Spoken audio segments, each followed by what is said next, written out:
같은 대기업에 다녔고 일 못해서 잘린 것도 아니고 아이들 보기 위해 그나마 월급이 저보다 많은 남편이 회사에 남는 게 합리적이다 싶어 제 커리어를 포기한 건데 애초에 이런 사실을 아랑곳하실 분은 아니었지만 저도 참 어떻게 저렇게 말씀하시나 싶어 서운하기 그지없었죠. 정말이지 제가 아니라 남편이 집에 앉아 아이를 봤었다가는 두고두고 저를 원망하다 못해 증오하며 집안이 뒤집어지고 남았겠다 싶었어요. 시어머니의 구박과 핀잔은 저녁 식탁에서도 연이어 끝날 기색이 없자 남편은 버럭 소리를 치며 그럼 애초에 시어머님이 애들을 좀 돌봐주거나 도와줬었으면 이런 일 없지 않겠냐고 화를 내더군요. 남편이 그렇게까지 화를 내는 건 저도 처음 봤어요. 원래도 화를 잘 내지 않은 사람이겠거니와 칼 같은 면은 있을지언정 살면서 시어머니께 이렇게까지 예의 없이 군 적조차가 없는 사람이었죠. 은연중 남편이 회사에서 많이 힘든가 싶어 걱정이 되었어요. 시어머님도 남편의 태도에 마음이 상하셨는지 결혼식만 들렀다 곧장 거제도로 내려가시더군요. 그렇게 저의 퇴직 사건은 얼추 마무리되는 듯 보였어요. 그러다 어느 날 남편은 술에 잔뜩 취한 채 고주망태가 되어 저희 집 비밀번호도 못 누르고 있더군요. 저는 졸린 눈을 비벼가며 아이들이 깰까 싶어 얼른 문을 열어줬어요. 힘겹게 남편을 집에 옮겨두고 문을 닫으려는 찰나 작은 박스가 보이더군요. 그 박스 안에는 남편이 회사에서 사용했을 법한 사무용품과 함께 명함집 등 그간에 일해왔던 모든 게 세월이 담겨 있었어요. 저는 무슨 일인가 싶어 다음날 남편이 일어날 때까지 뜬 눈으로 밤을 지새웠고 남편에게 무슨 일이 있었느냐 물었죠. 남편은 어렵게 입을 떼더군요. 실은 이미 몇 달 전에 부서에서 진행하던 큰 프로젝트가 어그러지면서 이 사태에 대해 책임질 사람이 필요했고 이제 막 차장이 된 남편이 책임자로 낙점되면서 그때부터 자신의 책상은 이미 화장실 앞으로 그 위치가 바뀌었다고 하더군요. 처음엔 위치가 바뀌더니 그 다음엔 마치 자신이 보이지 않는 듯 회사 내 전 직원이 자신을 투명인간 취급하기에 이르렀고 저와 아이들을 생각해서 어떻게든 버텨보려고 했던 남편은 버티다 못해 결국 회사를 그만둘 수밖에 없었다고 저에게 그렇게 다 큰 남자가 울면서 미안하다고 하는데 그간 얼마나 마음고생이 심했을까 싶어 남편이 안쓰러웠어요. 저는 남편에게 진심을 다해 위로했고 그간 고생했으니까 몇 달 쉬면서 일이야 다시 찾아보면 된다고 그를 다독였죠. 하지만 남편의 재취업은 생각보다 쉬운 일이 아니었어요. 남편도 저와 마찬가지로 첫 직장인 대기업에서 15년에 가까이 일을 하면서 이미 나이는 40대 중반을 바라보고 있었고 그러다 보니 직급과 연차에 맞춰 이직할 만한 회사를 찾기란 쉽지 않았죠. 현실적인 조건에 타협해가며 겨우 찾은 새로운 회사들은 아무리 성격이 좋고 성실한 남편이라고 해도 그 조직 문화에 적응하기에는 쉽지 않았고 더군다나 이제 막 회사의 문을 연 스타트업에서 그나마 남편을 채용했지만 이마저도 회사가 부도나 없어질 위기에 처하며 더 이상 남편도 어찌할 도리가 없었죠. 결국 저는 답답한 마음에 친정아버지에게 이런 상황을 알렸고 누가 아이들이라도 봐준다면 저라도 일을 찾아볼 텐데 싶다며 속상함을 토로하기에 이르렀죠. 친정아버지는 자신이 아이들을 돌봐야 제 성에 차기 어려울 것 같다며 무엇보다 지금은 아이들 곁에 엄마가 필요한 시기인 만큼 저희 부부가 내린 선택이 옳다며 잘했다 푹 돋아줬어요. 그러더니 제가 도와줄 수 있는 게 이것뿐이라며 그때부터 저희 친정아버지는 매달 조금씩 아이들 간식비에 보태라고 돈을 보내주셨어요. 다 큰딸 내외가 손을 벌리는 것 같아 죄송스러웠지만 남편의 퇴직금은 저희 5가족이 생활하는 데 있어 금세 바닥을 드러냈고 현실적인 문제를 마주하다 보니 염치불구하고 친정아버지의 도움을 받을 수밖에 없었죠. 저는 상황이 상황이다 보니 하루라도 빨리 저희 가족이 처한 재정적인 문제를 타파하기 위해 시어머니에게도 이런 상황을 고하고 아이들을 부탁드리려 하자 남편은 절대 도와주지 않을 거라며 시어머니께 연락하지 말라고 딱 잘라 말하더군요. 저도 쉽게 도움을 주실 거란 생각은 하지 않았지만 그래도 제 막내 아들만큼은 끔찍하게 아끼는 분이시니 아들이 이렇게 위기에 처해 있다면 그래도 이번만큼은 도와주지 않을까 싶었어요. 하지만 남편은 애초에 그럴 사람이었으면 처음부터 도와줬을 거라며 그저 자식들 앞세워 허울 좋은 것만 챙기기 급급한 분이라며 결혼 10년 동안 제 어머니를 그렇게 겪어보고도 모르겠냐며 꿈도 꾸지 말라며 혹시라도 실수라도 본인 퇴사 소식도 전하지 말라 딱 잘라 말하더군요. 괜히 퇴사했다고 하면 어떤 상황인지도 모르면서 아쉬운 소리만 늘어놓을 거라며 지금 우리가 그런 소리를 들을 여유가 어디 있냐며 그럴 여유 있으면 아버님을 한 번 더 찾아뵙고 감사하다 전하는 게 맞다고 연신 맞는 맘만 골라 하더군요.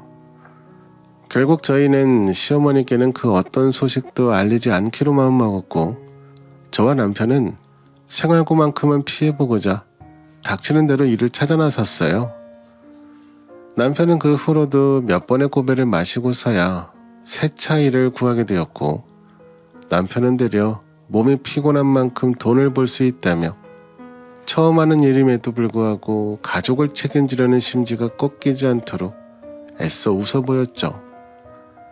남들은 세차장 하나 정도는 거뜬하게 운영할 나이에 남편은 하루 종일 작은 차에서 대기하다 세차를 부르는 연락이 오면 자기 차를 이끌고 가 이것저것 일고지며 대신 손세차를 하며 굳은 일 마다하지 않을 남편을 생각하니 어찌나 마음이 짠하던지요. 그럼에도 남편은 전보다는 줄었지만 다시 돈을 벌어올 수 있다는 생각에 한시름 마음이 놓였는지 회사를 다닐 적보다 더 이른 새벽부터 일어나 싫은 내색 하나 없이 부르면 어디든 달려가 세차 일을 하기 바빴죠. 저도 짧게나마 아이들이 어린이집 유치원에 가 있는 시간이면 집 근처 마트에서 진얼 일을 하며 조금이나마 식비라도 보탤 겸 일을 시작했죠. 우리 부부는 둘 다 몸은 곧했지만 우리 가족을 생각하는 마음이 같아서인지 아니면 서로 위하는 마음 덕분인지 다행히도 저희 집엔 웃음소리가 끊이지 않았죠. 그러다 어느 날 남편이 사색이 되어 집에 들어오더니 오자마자 털썩 주저앉는 게 아니겠어요? 그래서 저는 무슨 일이 있었냐 묻자 마흔이 넘은 남자가 울먹이듯 식은땀을 흘리며 그날 있었던 일을 말하더군요. 예약되어 있었던 스케줄이 펑크나 차에서 대기하고 있던 차에 당일 세차 문의가 들어왔고 남편은 이게 웬 떡인가 싶어 당장에 차를 끌고 달려갔다죠. 근데 하필 손세차를 부른 분이 저희 친정아버지가 근무하시는 학교의 교직원분의 차였고 집들이에 초대받아 주차를 하고 올라가던 저희 친정아버지와 딱 맞닥뜨린 게 아니겠어요? 남편은 장인어른에게 이런 모습을 들켰다는 창피한 마음에 경황이 없어 친정아버지에게 인사는커녕 세차 비용도 받지 못한 채 급히 도망치듯 그곳을 빠져나왔고 그렇게 허겁지겁 집에 도착해서야 긴장이 풀렸는지 털썩 주저앉아 버리게 된 것이죠. 그러면서 남편은 장인어른이 이런 자신의 모습을 보고 실망하신 것 같다며 어쩌면 좋냐고 계속 걱정하더군요. 결국 다음날 친정아버지가 먼저 저희 집을 찾아오셨고 저희 아버지는 남편에게 직업에 귀천이 어딨냐며 남편의 손을 잡고 어제 못 받고 간 세차 비용 본인이 직접 받아왔다며 봉투 하나를 쥐어주시더군요. 그러면서 어제 본 선생님에게 본인 사위라고 앞으로 잘해주라고 말해두겠다며 세차는 여기서만 하라며 아버지는 자기가 홍보도 하고 단골도 확보해왔다며 남편의 기분을 풀어주려 어찌나 애를 쓰시던지 죄송스러울 따름이었어요. 그런 장인어른의 노력에 남편은 그간 참아왔던 뜨거운 눈물을 흘리며 저희 친정아버지의 손을 맞잡고 연신 죄송하다며 고개를 들지 못한 채 꺼이꺼이 울더라고요. 저희 친정아버지는 뭐가 죄송하냐며 제 몸을 앞세워 가족들 책임지는 게 쉬운 일이냐고, 우리 사위 같은 사람이 요즘 어딨냐며 우는 남편을 독려해 주셨고 저희 아버지도 끝끝내 눈물을 훔치시더라고요. 남자들끼리 통하는 찐한 부정이었는지 남편과 아버지는 한참을 서로 부둥켜 안고 있었어요. 말 한마디 오고 가지 않았지만 그 모습이 마치 그간 고생했다고 서로에게 격려를 보내는 듯 보였죠. 잠시 후 친정아버지는 아이들 셋을 키우려면 그래도 제법 집이 커야 한다며 저에게 본인의 집을 정리하고 그 돈을 보태 더 큰 평수로 집을 옮기는 게 어떻겠냐 물으셨고 저야 마다할 이유가 없었죠. 아버지에겐 죄송한 말씀이지만 이제 아이들도 제법 커서 첫째는 벌써 초등학교에 입학했고 쌍둥이들도 어린이집을 다니고 있기에 이번 기회에 친정아버지와 살림을 합치면 경제적인 도움뿐 아니라 내년이면 아버지도 정년퇴임을 앞두고 계신 터라 육아에 대해서도 도움을 받을 수 있을 거라 생각이 되었어요. 그리고 무엇보다 저희 친정아버지라면 아이들을 믿고 맡길 수 있을 것 같았고요. 그럼 저도 직장을 구해 다시 일을 시작하면 저희 6가족 아주 풍족하진 않아도 부족하진 않겠다 싶었죠. 결국 저희는 친정아버지의 도움을 받아 서울 근교의 40평대 아파트로 이사를 가게 되었어요. 이 소식을 알게 된 저희 시어머니는 자식들 중 제일 좋은 집을 장만했다며 역시 우리 막내가 이렇게 성공할 줄 알았다며 온 동네에 서울에 40평짜리를 장만한 막내 아들 소식을 알리고 다니느라 바빴다며 내일 모레 갈 테니 그렇게 알고 있으라 하시더군요. 하필 오셔도 제일 정신없는 이사 당일을 골라 잡나 싶었지만 어차피 이사하면 한 번은 오실 텐데 싶어 하고 싶은 대로 하시게 뒀어요. 어차피 이삿날이라 이삿짐을 옮기고 정리하는 것만으로도 벅차 시어머님 신경 쓸 겨를도 없겠다 싶어 오히려 이렇게 넘긴다 생각하니 다행이다 싶었죠. 역시나 시어머님은 오자마자 이사를 도울 생각은 눈꼽만치도 없어 보이셨고 복잡하고 정신없는 와중에 여기저기 돌아다니며 이방저방 핸드폰 카메라에 담기 바빠 보였어요. 시어머니께서는 거제에서 오래된 집에 살다 보니 높은 아파트에 이런 집이 생경에 이런가 싶어 별 신경 쓰지 않았죠. 하지만 저의 무관심은 곧이어 큰 재앙을 불러왔어요. 시어머님은 어디서부터 들고 왔을까 싶은 커다란 진가방을 하나 안방에 툭 던져주시더니 남은 여생은 자기가 여태까지 고생해서 키운 막내 아들 성공한 덕 좀 보며 편히 살아봐야겠다며 서울에 올라와 저희와 살겠다고 선포하시더군요. 저는 정말이지 까무라칠 정도로 놀라 뒤로 자빠질 뻔했어요. 어찌나 뻔뻔하게 눌러 앉으시는지 말이 안 나오더라고요. 이제 생각해보니 그래서 빤히 이삿날인 걸 알면서 오신 것 같았어요.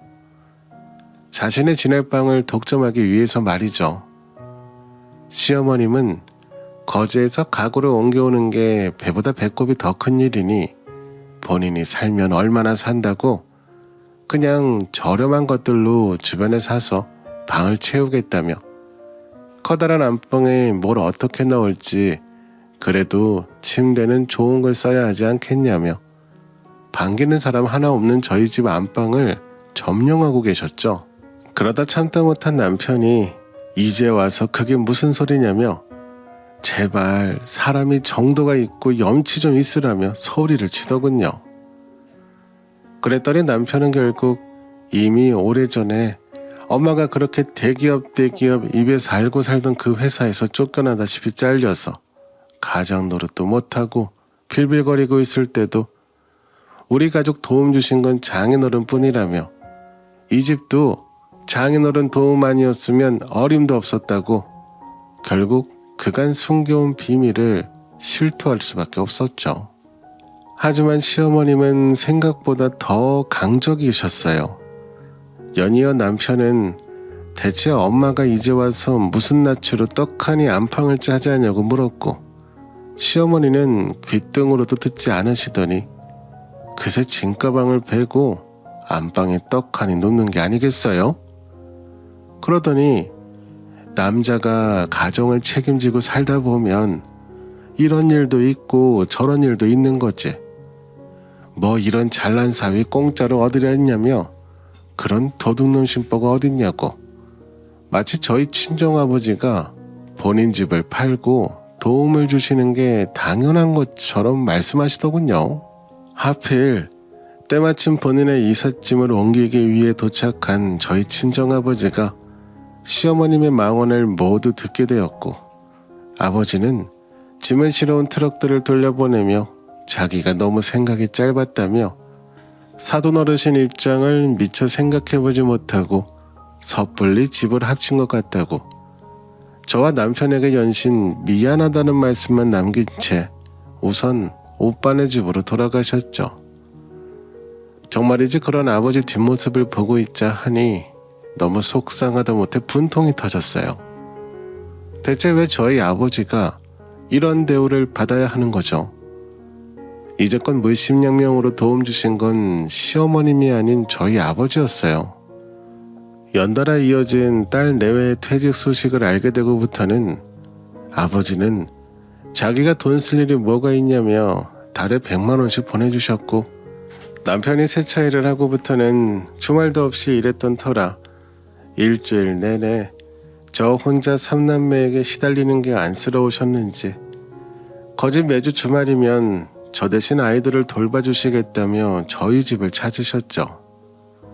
그러다 보니 아이들도 자연스레 할아버지를 기다릴 만큼 이미 저희 가족에게는 시어머님보다 더 끈끈한 유대감이 생길 수밖에 없었어요. 그래서 결국 남편은 이대로 시어머님 손아귀에 휩쓸릴 수 없다 생각되었는지 며칠 후 어디서 났을지 모를 커다란 짐가방을 연이어 들고 오더군요. 헌데 이상하게 그 짐가방이 눈에 익었어요. 시어머님은 제 아들이 왔나 싶어 안방에서 후다닥 나와 얼굴을 비추시더군요. 한껏 콧소리를 내며 아들 왔냐고 마중하는 시어머님에게 남편은 눈길도 주지 않았어요. 남편은 차곡차곡 짐가방을 안방에 쌓아두자 그 모습을 보고 있던 시어머님은 이게 뭐냐며 내 건 아닌 것 같은데 어디서 난 것이냐 물었지만 남편은 철저히 무시했죠. 곧이어 남편은 머쓱한 얼굴을 한 저희 아버지의 손을 붙잡고 들어오더니 이 안방은 장인어른이 쓸 거라며 당장 짐 챙겨서 거제도로 내려가라며 불호령을 내리더군요. 알고 보니 남편은 저희 시어머님 때문에 집을 팔아 저희를 도와주신 탓에 거처도 없이 저희 오빠네 집에 머물고 있던 저희 친정아버지를 직접 찾아와 모셔왔던 것이죠. 본디 아버지는 자식들에게는 도움을 줄지언정 도움을 받는 건 물론 피해를 끼치고 싶지 않아 그런 면에서는 특히나 철두철미하신 분이었죠. 그런 분이 갑자기 아들 며느리가 있는 집에 얹혀있을 생각을 하니 남편은 사위도 자식인데 자식된 도리로 그 모습을 보고 있을 수만은 없었고 남편은 특단의 조치이자 결단을 내린 것 같았어요. 그 모습을 본 시어머님은 입이 떡 벌어져 다물질 못하셨죠. 그러더니 어떻게 네가 나한테 이럴 수 있냐며 내 나이 23, 네 아버지 잃고 그 꽃같이 젊은 나이에 내가 너희 키우느라 제가도 안 하고 내 청춘 다 바쳐 키웠더니 이게 무슨 불효막심한 짓이냐며 주저앉아 거실 바닥을 치며 울고불고 고래고래 소리를 치시더군요. 하지만 남편은 눈 하나 깜짝하지 않았어요. 그러더니 그렇게 대접받고 싶은 마음이 있는 사람이 어떻게 자식들이 도와달라고 했을 땐 그렇게 생판 남대하듯 칼같이 꿇어두고는 왜 이제 와서 이러냐며 장인어른 뵙기 부끄럽지도 않냐며 자기는 정말이지 내 자식들에게 엄마 같은 부모는 되고 싶지 않다고 생각했다며 울분을 토로하더라고요. 연이어 이 집도 우리 삼남매 생각해서 장인어른이 몇십 년 동안 살아온 집 팔아가며 도와주신 건데 막말로 엄마는 이 집에 땡전 한 푼 보탠 것도 없는데 대체 엄마가 뭐 한 게 있다고 안방을 떡하니 차지하냐며 앞으로 이 방은 장인어른 방이라며 시어머님을 내쫓는 게 아니겠어요? 알고 보니 시어머님은 거제에 있는 재산들은 단 하나도 정리하지 않은 채 그저 며느리 수발받으며 막내 아들 덕에 서울살이나 해보려는 심보로 저희 집을 찾았던 것이고 절대 저희 아이들을 봐주신다거나 저희에게 재정적인 도움을 주실 마음이 일절 없으셨죠. 제 욕심도 챙기고 남은 노후는 편히 보내고자 했던 못된 심보가 들통이 나자 결국 시어머님은 남편 등살에 쫓겨나듯 거제도로 다시 돌아가셨고 남편은 이후로 결심을 했는지 어머니와 연 끊고 저희 친정아버지를 친아버지처럼 모시며 각별하게 지내고 있어요. 남들이 보면 제가 며느리고 마치 그이가 아들인 양 말이죠. 저와 남편은 이번 일을 계기로 우리 아이들에게 어떤 부모가 되어야 할지 고심하게 되었고 적어도 내 욕심과 사심을 충족하는 도구로 자식을 쓰지 않아야겠다 뼈저리게 느끼게 되었죠. 그저 내 숨이 붙어있는 한 내 자식들이 살면서 넘어야 할 수많은 언덕을 같이 넘어줄 수 있는 그저 딱 그 정도의 부모가 되어주겠노라 저와 남편은 저희 친정아버지를 보며 다짐하고 또 다짐하게 되었어요. 자식 인생을 마치 내 것인 것처럼 탐하지도 욕심내지도 않을 수도 있는 부모가 되길 바라며 저와 남편은 오늘 하루도 열심히 살아보고자 다짐하다 보니 이렇게 사연을 보낼 만큼 글이 길어져 버렸네요.